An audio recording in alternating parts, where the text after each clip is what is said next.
a person running, cars traveling down a road, a burning log, waves breaking on a beach. What do all of these things have in common?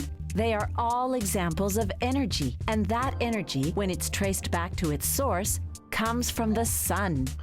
As you watch this program, think about how do we get energy from the sun, and how can there be so many different forms of energy?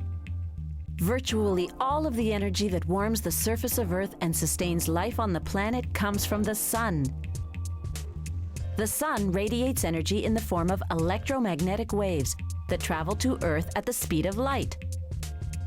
These waves have various lengths and frequencies that together make up the electromagnetic spectrum. At one end are high-energy gamma rays with very short wavelengths. And at the other end are radio waves with long wavelengths and lower energy. Close to the middle is a narrow band of waves called visible light that we see as different colors. Electromagnetic waves provide Earth with both heat and light.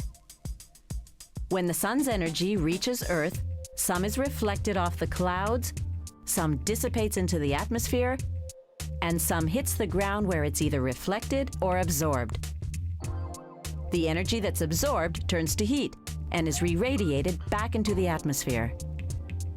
The energy now has longer wavelengths and lower energy. It is more easily absorbed by gases and warms the atmosphere.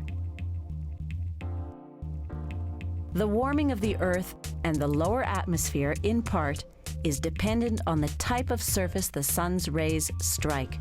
Fresh snow, for example, reflects most of the sun's radiation, and consequently very little is absorbed to be re-radiated.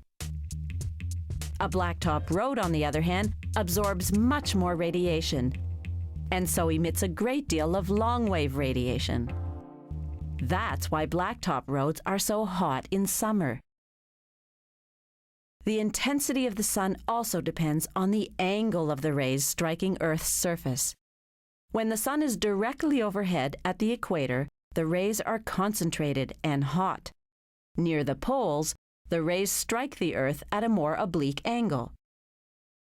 The same amount of sun's rays warms a much larger area of the surface of the Earth.